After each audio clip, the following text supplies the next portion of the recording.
I prayed for a love that felt like rest. When Daniel came, I thought my prayers had been answered. Loving him felt as easy as breathing, a gentle quiet after a lifetime of noise. The easy rhythm of our days, building furniture, dancing in the kitchen, talking about a future, it all felt like coming home. The first time a question felt less like curiosity and more like a probe. I brushed it aside. He just cares deeply, I told myself. It started with who was that? Then can I see your phone? Not as a demand, but as a game, a joke. Until it wasn't. The questions grew, weaving a subtle net around my life. I called Linda, my anchor, my voice shaking. It feels like I'm constantly on trial. She was so sure, so comforting. He adores you, she said. He's just afraid of losing something so good. You have to be his peace, bless, reassure him. Her advice was a lifeline, and I clung to it. I became an open book, narrating my life for an audience of one, performing reassurance until it felt like a second skin, smiling while my own spirit grew tired and small. I was becoming his peace, but I was losing mine. One evening, sitting in the cold silence that had replaced our easy quiet, my mind drifted. Not to Linda's recent advice, but to her warmth from years before. I found myself in a memory, sun-drenched and easy, sitting across from her in a bustling cafe. I remembered her laughter and the way she'd looked at me, her expression so clear and certain. Love should feel like freedom, bless. Her voice from the past echoed in my present chill.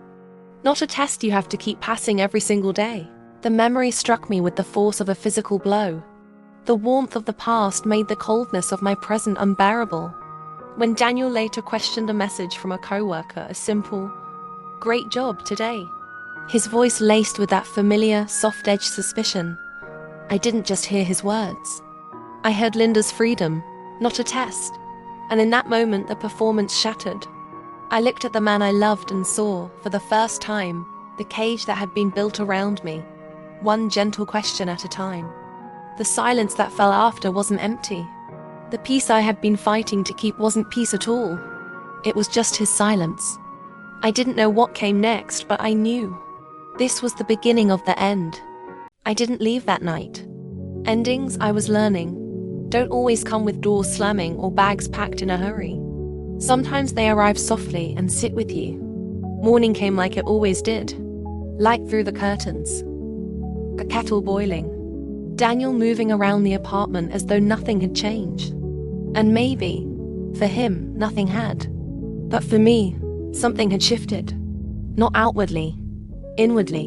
I began to notice how carefully I existed. How I measured my tone before speaking. How I rehearsed explanations before being asked for them. How my life no longer felt lived, but narrated. Each question landed heavier than the last. Not louder, never louder, just closer. Tighter. You know how that makes me feel. They were framed like feelings, but they functioned like rules. I started offering information before it was requested. I told myself this was transparency. But transparency isn't something you perform. And trust doesn't require constant proof. I called Linda again. "I think I'm disappearing," I said.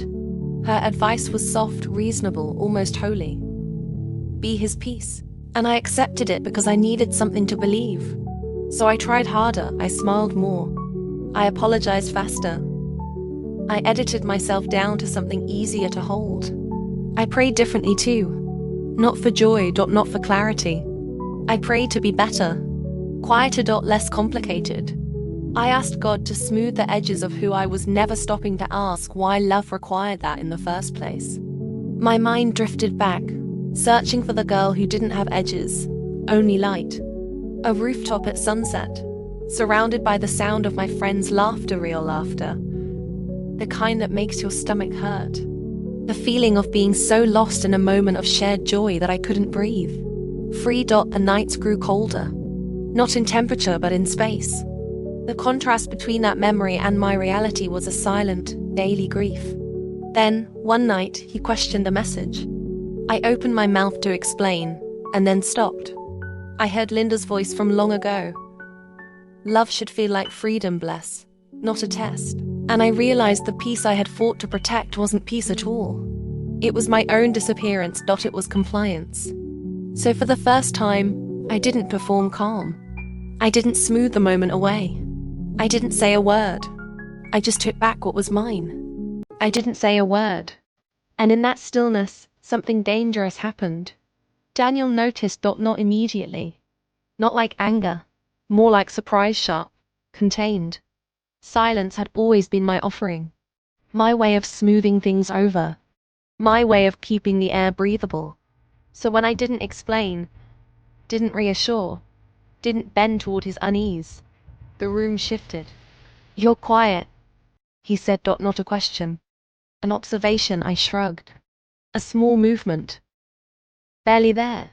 He watched me then, not closely, but carefully, like someone recalculating. That night, he didn't raise his voice. He didn't accuse. He didn't demand. He withdrew. And I learned something new. Silence can be used as punishment. The next morning, the kettle still boiled. The light still came through the curtains. But the air felt heavier, as though it was waiting for me to fix something. I tried to speak once, just once. About last night. He cut me off gently. "I don't want to argue." It sounded reasonable. It always did. But what he meant was, "I don't want you to speak." Days passed like this. Conversations clipped. Affection rationed. When I laughed, he didn't respond. When I reached for him, he stiffened. When I asked what was wrong, he sighed, tired, disappointed. "You're different lately," he said. "You're distant." I almost laughed at that. Almost. Instead, I apologized. Again. I went back to performing peace. But something in me resisted now, quietly, stubbornly. The memory of that rooftop returned often. The sound of my friends' laughter. The way joy once lived in my body without permission. That version of me felt like a story someone else had told. One evening, I met Linda in person. I hadn't planned to say anything, but the words slipped out anyway. "I don't feel safe," I said. She looked startled, then concerned, then thoughtful. "Daniel would never hurt you," he said quickly. "He just loves deeply. You know how men can be." I nodded, because nodding was easier than explaining. But something cracked. That night, Daniel asked for my phone again. This time, his hand didn't wait for permission. It wasn't violent, it wasn't loud. But it wasn't a joke either. Something cold settled in my chest. I realized then that the rules had changed. That the space I had given up wasn't coming back on its own. When he handed the phone back, his smile didn't reach his eyes. "See?" he said. I just needed reassurance. I wanted to scream. Instead, I said nothing. And in that moment, I understood something terrifying. Silence had stopped protecting me. It was enabling him. That night, alone in the bathroom, I locked the door for the first time. I sat on the floor and prayed a question. "God, is this what love is supposed to cost?" No answer came, but something else did. Clarity. I knew with frightening certainty if I stayed silent, there would be nothing left of me to save. I could hear our laughter from a lifetime ago, and then a single, sharp sound. A click. The sound that proved a lock isn't a promise of safety. It's just a lock. The click stayed with me, long after the door was closed, long after the room went still again. I learned that night that a lock is not a promise. It's just a pause. The days that followed blurred into something shapeless. Not chaos order. A careful, suffocating order where every movement felt observed, even when no one was watching. Daniel didn't mention the bathroom door. Didn't ask why it had been locked. He didn't need to. He became attentive in ways that felt rehearsed. Too gentle. Too present. He made my tea exactly how I liked it. Asked about my day with a softness that almost convinced me nothing was wrong. Almost. But something in his eyes had shifted. Not anger. Assessment. Like someone deciding how much pressure something can take before it breaks. I began to feel watched, not constantly, but deliberately. like a tension that arrived only when it was useful. When I stayed quiet, he relaxed. When I pulled inward, he leaned closer. I stopped trying to understand him. I focused on surviving the hours. It was Linda I reached for again. Not because I trusted her more than before, but because I was running out of places to put the fear. We met in a quiet cafe, the kind of place where conversations dissolve into background noise.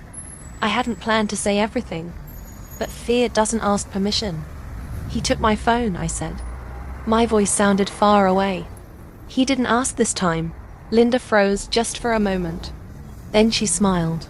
Small, reassuring. Less, she said softly, leaning in.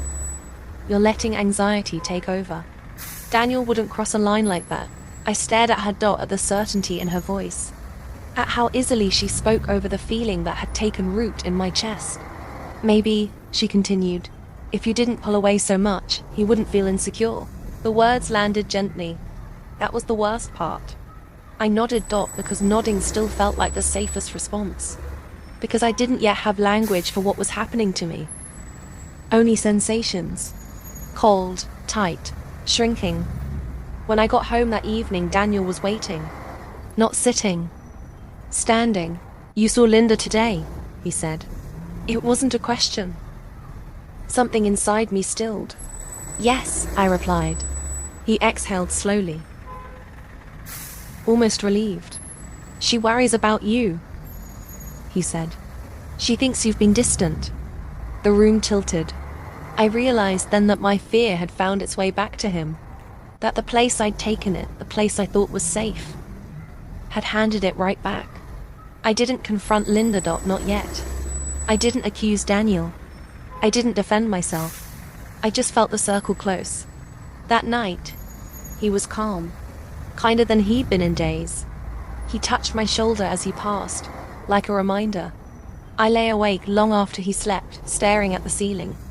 I thought about all the times I'd spoken carefully. Softened truths. Chosen peace over honesty. I had finally spoken plainly, and it had cost me more than silence ever had. I understood something then, with a clarity that hurt. Not everyone who listens is safe. Not every concern is protected. And not every betrayal announces itself.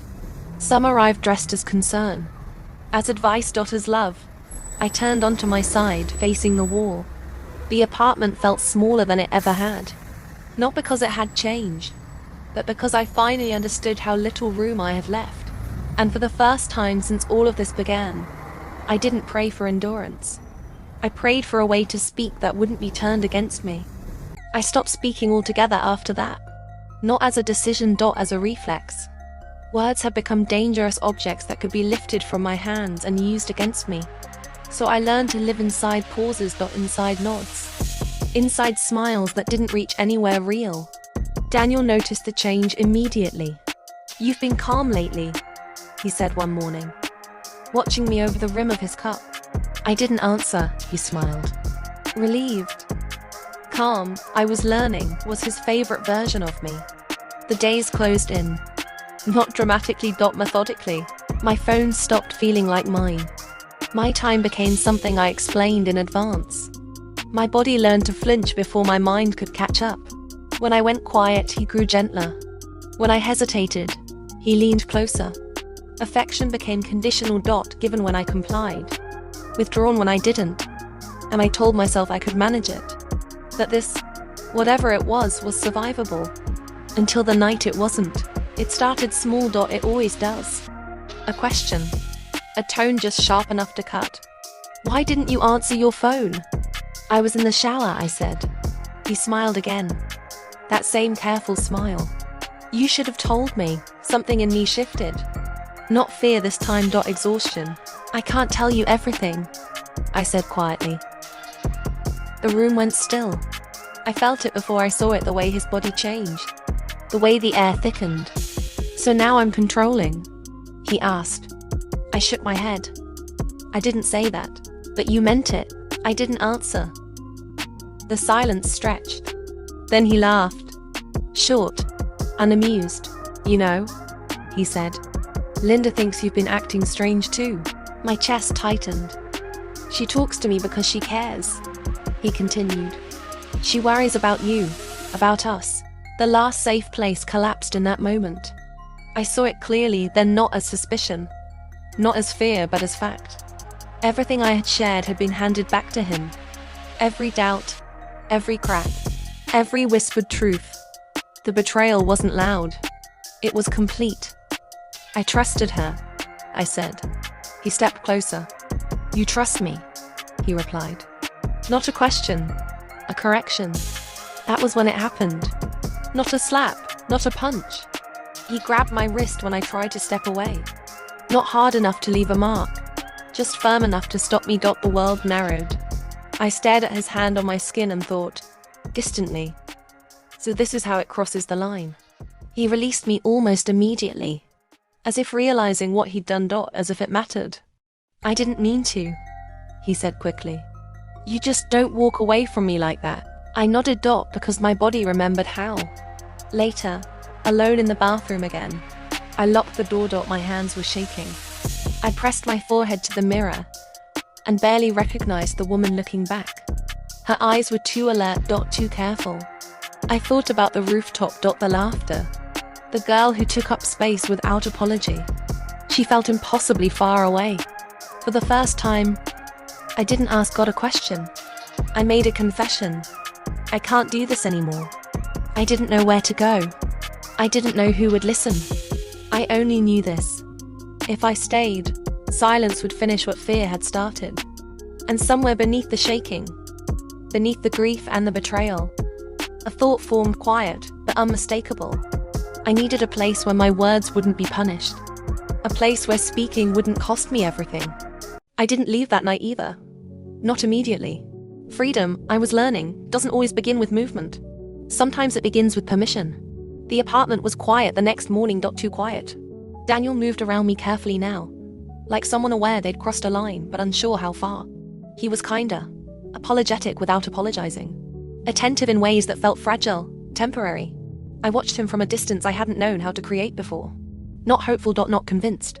Just awake. The bruises that scared me most weren't on my skin. They were the ones I carried in my chest. The way my breath caught when he entered a room. The way my body learned his moods before his words. I knew then that leaving wouldn't be loud. It would be quiet, careful, planned. But I still didn't know where to go. The days I said almost nothing. I moved through the world like someone relearning gravity. Then one afternoon, alone, scrolling absently on my phone, careful, always careful, I came across a name I didn't recognize. Safe to speak. The words stopped me. Not because they promised rescue. Not because they sounded dramatic. But because they didn't. They didn't tell me what to do. They didn't demand courage I didn't yet have. They simply offered space. A place where stories were held, not fixed. Where pain wasn't ranked or questioned. Where silence wasn't mistaken for strength. I stared at the screen for a long time. Then I closed it. Fear still lived in me. But curiosity, quiet, fragile curiosity, had joined it. It took 3 days before I went back. 3 days of rehearsing nothing. Of deciding I didn't need the right words. Just honesty. The room was simple. Warm. Unassuming. No raised voices. No urgent questions. Just chairs arranged in a way that didn't trap anyone. When I finally spoke, my voice surprised me. It didn't shake the way I expected. I don't know where to begin, I said. The woman across from me nodded gently. Then you don't have to, she replied. You can start wherever you are. No one rushed me. No one corrected my language. No one asked what I had done to deserve any of it. They listened. Really listened. For the first time in a long time, my words didn't feel dangerous. They didn't bounce back at me sharper than I'd released them. They landed and stayed. I cried then. Not from panic. From relief. The tears came slowly, like my body was finally convinced it was allowed. I thought faith meant staying, I whispered at one point.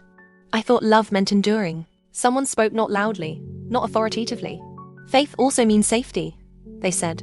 And love does not require you to disappear. Something loosened in me at that. I didn't leave Daniel that day. Healing doesn't work like that. But I left the lie that silence was holy. I left the belief that pain was proof of devotion. I left knowing I wasn't alone. The days that followed weren't easy, but they were different. I learned to speak in pieces. To trust slowly. To forgive myself for staying as long as I had. I learned that God wasn't waiting for me to endure better. He was waiting for me to be whole. One evening, walking home, the sky caught fire with color. Sunset on the rooftops. For the first time in months, I stopped walking and just looked. I laughed softly, a sound I hadn't practiced. The girl from that memory wasn't gone. She'd been waiting for a place where her voice could rest.